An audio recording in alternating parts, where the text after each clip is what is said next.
Hello les gars, j'espère que vous allez bien. Quant à moi, je vais super bien.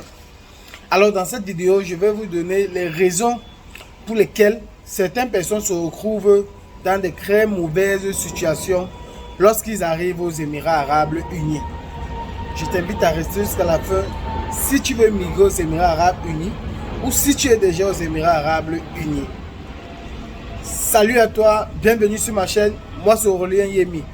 Ici, je parle des réalités des Émirats Arabes Unis. Alors, si tu es passionné ou intéressé par les Émirats Arabes Unis, je t'invite à faire deux choses. La première, abonne-toi et la seconde, active la cloche de notification pour ne rater aucune de mes nouvelles vidéos qui t'éclaireront sur les Émirats Arabes Unis. Et grâce à cette vidéo, tu pourras t'intégrer facilement. Si tu veux venir aux Émirats Arabes Unis, le visa que je te conseille, c'est un visa touriste de 90 jours. Pourquoi est-ce que je te conseille un visa touriste de 90 jours? Pour plusieurs raisons. La première raison est que avec 90 jours, tu as au moins le temps de pouvoir chercher un emploi et après t'intégrer. Donc tu as le temps de t'intégrer. Premier temps, par exemple, tu peux prendre quelques temps pour t'intégrer et par la suite, tu as le temps de trouver un emploi. Si tu trouves un emploi que l'entreprise décide de te tester, si l'entreprise décide de te tester peut-être 2 semaines ou 1 mois, et même si le test n'est pas concluant, tu as encore au moins 2 mois sur ton visa de 90 jours. Or, si tu viens avec un visa touriste 2 mois, de 1, tes chances sont limitées. Parce que à peine arrivé, le temps va rapidement, va super vite ici à Dubaï. Aux Émirats Arabes Unis en général, le temps va vite. Donc si tu viens avec un visa de 2 mois par exemple et que 2 semaines après tu trouves ou 1 semaine après tu trouves le boulot, peu d'entreprises ici prennent ceux qui ont moins de 1 mois de visa. Peu. Je n'ai pas dit qu'il n'y a pas d'entreprise, mais très peu d'entreprises prennent des gens avec moins de 1 mois de visa. Ça c'est la première des choses. La deuxième des choses que te demande de venir avec un visa touriste est que tu seras maître de tes décisions. Tu pourras décider si tu veux faire un boulot ou pas. Or, si tu viens avec un visa d'emploi, un visa employment visa, tu ne peux pas être maître de tes décisions ou de tes mouvements, même si tu as payé pour ça. Et c'est justement pour cette raison que nombreux se retrouvent dans de très mauvaises situations lorsqu'ils arrivent ici. Si tu es nouveau par exemple, et qu'on t'a dit que tu venais avec un visa emploi, on t'a dit que c'est telle entreprise, on t'a tout dit, ça reste des dires. Mais si tu arrives ici, tu ne connais personne ici. Si la personne te prend à l'aéroport et t'amène peut-être dans un autre état ou ailleurs, comment est-ce que tu le sauras? Tu ne dois pas le savoir. C'est peut-être quand tu vas voir que les conditions de travail où il t'a amené n'est pas ce qu'il t'a dit que tu vas comprendre que non, tu te retrouves dans quelque chose qui n'est pas bien. Or, souvent vous qui cherchez même les visas emploi, vous payez plus que celui qui vient en visa touriste. Donc faites très attention à ce niveau. Et pour les filles alors, que ce soit les filles ou les hommes, mais surtout les femmes, si vous n'avez pas d'argent, ne faites pas confiance à quelqu'un que vous ne connaissez pas qui va vous dire « Je vais financer ton voyage, tu vas venir travailler et tu vas me rembourser. » Ne faites pas cette erreur les filles. Ne faites pas cette erreur si vous ne connaissez pas la personne. Parce que vous allez arriver ici et vous pouvez vous retrouver dans de très mauvaises situations ici. Parce qu'il peut vous prendre à l'aéroport et il prend votre passeport, il garde. Et là, vous vous retrouvez en train de faire des choses que vous-même, vous n'aurez jamais souhaité.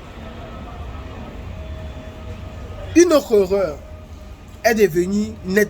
Parce que je vois d'autres venir ici. Il vient, il a un visa de 90 jours, mais a plutôt 1 mois de loyer dans ses poches. Comment tu peux avoir un visa de 90 jours et puis tu prévois 1 mois de loyer? Si tu as un visa de 3 mois, il faut prévoir 3 mois de loyer. Si le premier mois, tu payes le premier mois et que tu n'obtiens pas le boulot, tu payes ton deuxième mois. Parce que ça aussi, c'est une autre erreur. C'est que tu viens avec un visa de 3 mois, mais tu as seulement 1 mois de loyer. Oui, tu peux trouver le boulot, par exemple, dans l'intervalle de 1 mois. Mais si tu ne trouves pas le boulot, où vas-tu dormir le prochain mois? C'est pourquoi tu vas donc dormir dans des bus stops, tu vas donc dormir au sol, tu vas donc dormir dans des rues. Et tout ça aussi, c'est la mauvaise information. C'est que vous posez souvent des questions, des bonnes questions à des mauvaises personnes. Et parfois, lorsqu'on vous dit ce qui est bien pour vous, vous aimez qu'on vous dise ce que vous voulez écouter. Oui, il va falloir qu'on se le dise. Par exemple, dans le groupe Parlons de Dubaï, il y a ceux qui sont là depuis. Ils écoutent tout ce qu'on dit, tout ce qu'on fait. Mais après, lorsqu'ils veulent lancer leur procédure, par exemple, ils partent voir quelqu'un d'autre. Et au lieu d'appliquer donc ce qu'ils ont appris, ou bien ce qu'ils ont retenu, ils n'appliquent pas, ils font confiance. Et quand ils arrivent ici maintenant, quand ça devient bizarre ou bien quand ça chauffe, c'est où ils pensent que non, il y a un aurolien quelque part que je peux écrire avec le mot fétiche. Je suis un de tes abonnés ou je suis dans ton groupe Parlons de Dubaï. Les amis, arrêtons un peu, sincèrement, de penser que à tous ceux avec qui on cause sont de très bonnes personnes. Je vous dis vrai. Parce que je retrouve des cas chaque jour. L'autre, c'est sa cousine qui l'a arnaqué. L'autre, c'est son frère qui n'a pas respecté ce qu'il a dit. Et vous revenez chaque fois. S'il vous plaît, aidez-moi. S'il vous plaît, aidez-moi. Donc ne venez plus avec un visa d'1 mois ici. Et ne venez plus net. Si vous venez, il faut prévoir au minimum 3 mois de loyer pour votre logement où vous allez poser la tête. Et il faut aussi prévoir l'argent de transport. Et il y a maintenant ceux qui arrivent ici, qui veulent vivre la vie de d'autres personnes, du moins qui veulent impressionner les gens. C'est-à-dire, lorsqu'il arrive ici, tout ce qu'il sait faire ou se contente de faire, c'est d'aller dans des grands milieux luxueux, s'acheter des iPhones. Je ne vous demande pas d'aller dans ces milieux, je ne vous demande pas d'acheter vos iPhones. Mais le problème, c'est que dans la plupart des temps, tu retrouves quelqu'un en difficulté qui n'a peut-être pas les moyens pour payer son lit, mais il a un iPhone 12 dans sa main. Qui l'a acheté, bien sûr, même pas qu'on lui a offert quand il venait ou bien, qui l'a acheté. Je vais vous raconter une petite histoire. C'est un frère africain dont je vais taire le nom du pays. Il est arrivé ici. Ce n'est pas moi qui l'a fait voyager. On l'a abandonné à l'aéroport. Il m'appelle donc de venir le chercher. J'envoie donc, on part le prendre. Et moi je reviens donc après. Il me dit, non, c'était un jeune garçon. Il me dit, non, lui il ne veut pas des chambres communes. J'ai dit, ok, qu'est-ce que tu veux? Il dit qu'il préfère une chambre seule. On s'en va donc, on marche, on trouve des chambres.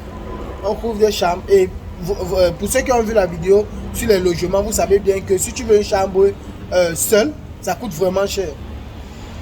Après, lorsqu'on trouve dans la chambre et on revient vers la maison, il demande que, mais attends, pourquoi est-ce que toi tu préfères une chambre seule? Je ne comprends pas. Qu'est-ce qu'il y a? Pourquoi? C'est où je comprends donc que il est venu à Dubaï, oui, il veut vivre la vie que Dubaï nous montre sur Internet.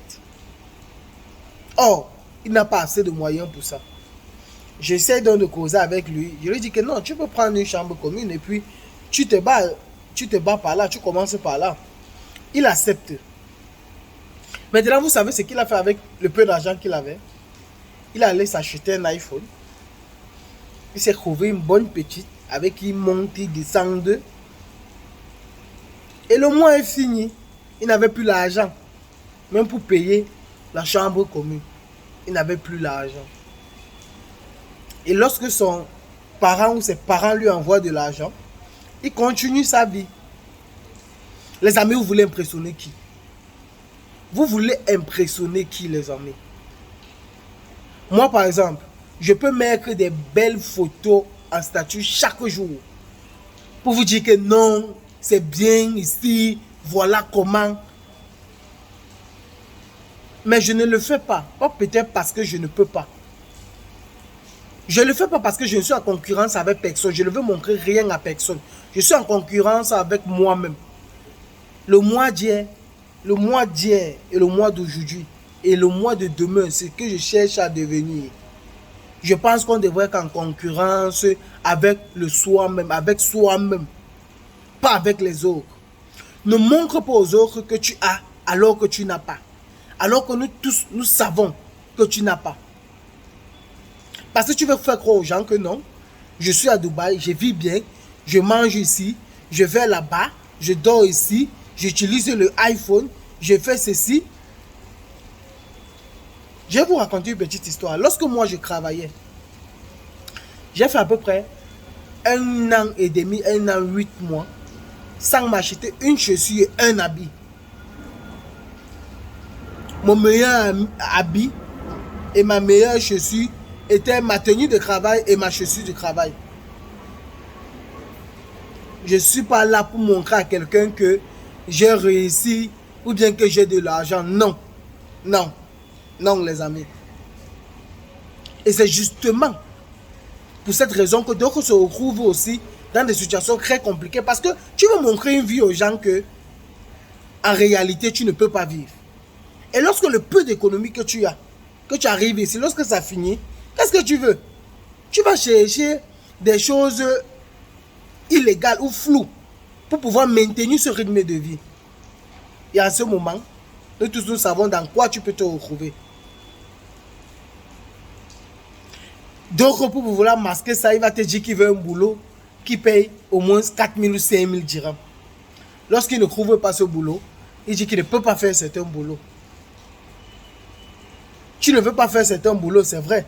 Mais chaque jour, tu vas t'habiller chaud frais, tu vas aller t'asseoir dans des milieux, tu vas publier les photos sur WhatsApp, sur Facebook, pour dire aux gens que non, tu t'en sors à Dubaï, alors que tu n'as même pas l'argent pour payer ton loyer. Je ne suis pas ici pour vous insulter, je ne suis pas ici par exemple pour juger les gens, je ne juge pas les gens. Mais le problème c'est que nombreux se retrouvent dans les difficultés ici et on pense toujours que c'est d'autres personnes qui sont fautifs. Or, nous-mêmes nous sommes fautifs. Oui. Maintenant, d'autres peuvent être fautifs peut-être parce que vous avez fait confiance à quelqu'un et la personne arrivée ici, ça ne se passe pas comme la personne vous a dit, oui. Mais parfois d'autres arrivent ici et savent exactement ce qu'ils font. Ils veulent montrer aux gens ce qu'ils ne sont pas. Je peux vous montrer cette vie. Mais est-ce que c'est mon objectif? Non.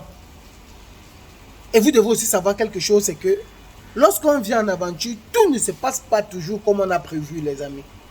Tout ne se passe pas toujours comme on a prévu.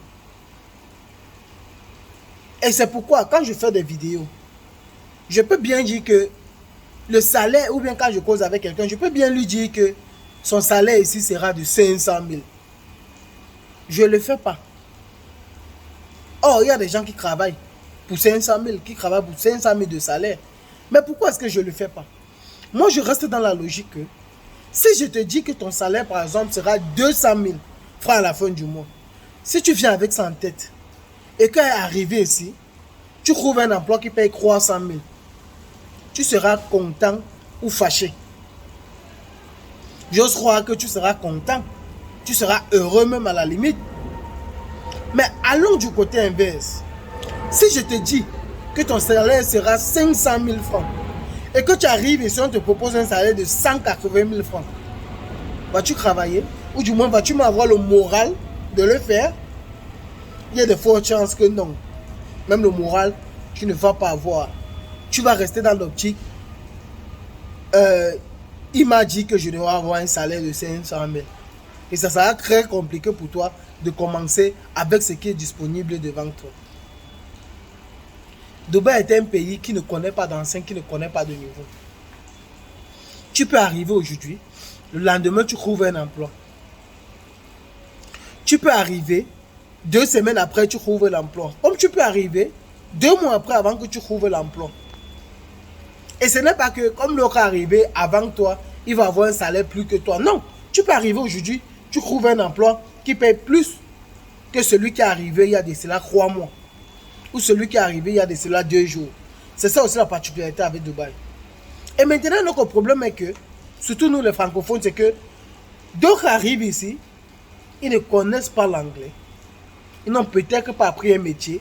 Et lorsqu'on leur demande de commencer par helper, par exemple, ils se disent qu'ils sont très beaux ou très belles, très intelligents pour faire ce type de boulot. Or, moi, je pense que chacun doit d'abord avoir une vision. Et s'il faut commencer par 1 pour arriver à 10, commence par 1. En ce moment, tu seras dans le processus d'apprentissage. Et tu vas acquérir l'expérience. Tu vas comprendre le pays en question. Par la suite, tu pourras converger vers un autre boulot ou un autre métier ou faire une formation. Mais d'autres arrivent, pas d'anglais, même l'anglais, l'anglais de base, ils n'ont pas. Mais ils décident, ils veulent avoir des boulots où on paye seulement 700 000. Les amis, arrêtons un peu ça. Les choses ne se passent pas comme prévu. Les choses ne se passent pas comme prévu. Moi, lorsque je suis arrivé ici, le gars qui m'a fait voyager m'avait dit que je devais travailler dans le gouvernement et que je devais avoir une voiture de service. Vous vous imaginez?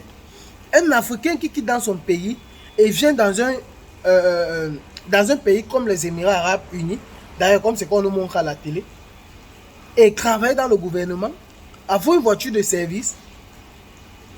J'arrive même à l'aéroport, on dit que mes bagages sont pleins, je retire la nourriture. Je dis non, laissez les habits, laissez les chaussures. Je m'avais quand même travaillé dans le gouvernement et je vais avoir une voiture de service. Donc il faut être présentable. Et au départ, quand je me suis rendu compte que c'était les bêtises qu'il m'avait racontées, moi-même ça a été difficile pour moi. Par exemple, dans certains travails comme laveur de voiture, c'était très difficile pour moi. Quand on me proposait ce type de boulot, je disais, allez avec ça là-bas. Allez avec ça là-bas. C'est pas ce que je veux faire ici. D'ailleurs que même au pays, même laver la voiture de ma mère, c'était un calvaire, c'était comme une punition pour moi. Pourquoi c'est ici que je devrais laver les voitures? Mais quand j'ai compris comment fonctionne le pays, j'étais prêt à écailler même du poisson contre un salaire. Et moi, je savais où je partais. Moi, je pense que vous avez même assez de chance, vous avez beaucoup de chance, les amis, d'avoir une chaîne comme Parlons de Dubaï qui vous édifie, qui vous dit comment est-ce que les Émirats Arabes fonctionnent, qui vous montre que non, vous pouvez passer ici et vous pouvez arriver là-bas. Je pense que vous avez beaucoup de chance. Donc, arrive ici, ou du moins, lorsque nous sommes arrivés ici, là, il n'y avait pas ça. Il n'y avait pas ça, c'était le sauve qui peut. Mais j'ai eu la chance, c'est vrai, de rencontrer aussi des bonnes personnes qui m'ont aussi soutenu. C'est pourquoi aujourd'hui, je transmets cela. Je transmets cela. Mais donc, ils vont écouter ça, ils vont dire non. Ils racontent quoi là? Il y a un autre là-bas qui m'a dit qu'il va avoir un salaire d'1 million. Et pour faire la procédure avec lui. Ok, tu n'es même pas obligé de me faire confiance. Mais applique et mets en pratique ce que je te dis. Applique et mets en pratique ce que je te dis. Tu ne seras pas dessus. Et pour d'autres qui partent ailleurs, et lorsqu'ils arrivent ici, lorsqu'ils se rendent compte que ce qu'on leur a dit n'était que des bêtises, quand ils m'appellent, je leur dis que ok, le rendez-vous est payant. Ils disent pourquoi payer? Vous ne connaissez pas l'importance de l'information, les amis. Vous ne connaissez pas l'importance de l'information. L'information peut te faire gagner 5 ans d'expérience. Donc tu viens d'arriver, mais tu causes avec quelqu'un qui a 5 ans d'expérience et qui te parle des vraies choses. Ça te fait gagner 5 ans d'expérience à cause de l'information. Parce que d'autres ont tendance à négliger cela. Donc les amis, vraiment, arrêtons de croire que tout va se passer comme on pensait. Arrêtons de faire confiance à des personnes qu'on ne connaît pas, surtout les filles. Les amis, quelqu'un te dit qu'il va te faire voyager et que c'est lui qui doit financer tout ton voyage et que tu vas venir travailler avant de rembourser. Si tu ne connais pas cette personne, refuse. Reste dans ton pays. Refuse, reste dans ton pays. Lorsque tu vas avoir tes propres moyens, tu viens avec. Et là, tu seras maître de tes décisions. Donc, si quelqu'un dit qu'il veut t'aider, surtout vous les filles, qu'il va financer votre voyage, et lorsque vous allez arriver ici, vous allez travailler et rembourser, si vous ne connaissez pas la personne, si vous ne faites pas confiance à la personne, refusez. Oui, refusez. Parce que dans la plupart des temps, vous allez vous trouver dans quelque chose que vous-même, vous n'aurez pas imaginé. Faites très attention. Il y a deux Émirats arabes unis pour moi. Il y a ce qu'on nous montre à la télé et il y a ce qu'on vit ici, surtout nous les Africains. C'est pourquoi je prends la peine de vous parler dans des vidéos. Je prends la peine de faire des vidéos, de vous expliquer. Mais comme d'autres n'aiment pas écouter, ils préfèrent qu'on leur dise ce qu'ils veulent écouter. Ils n'aiment pas qu'on doit leur dire ce qui est bien pour eux. C'est pourquoi ils écoutent bien ce que tu dis, mais ils partent faire le concret et se retrouvent dans des situations très compliquées lorsqu'ils arrivent ici ou lorsqu'elles arrivent ici. Les amis, faites très attention. Et lorsque vous arrivez ici, laissez le fait d'impressionner les gens, d'impressionner ceux que vous avez laissés en Afrique. Parce que je sais que c'est là.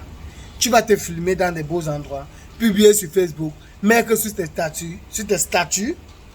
Or, au fond, nous tous nous savons, ou toi-même tu sais, intérieurement, que si on t'appelle qu'il faut résoudre un problème de 100 000 sur place, tu seras incapable. Pourquoi alors tu fais ça? Pourquoi? Pourquoi tu veux vivre la vie qui n'est pas la tienne? Pourquoi? Si tu viens pour trouver ton boulot, trouve ton boulot, contente-toi de ça. Le peu d'argent que tu gagnes, laisse le vêtement, laisse les chaussures, laisse les iPhones.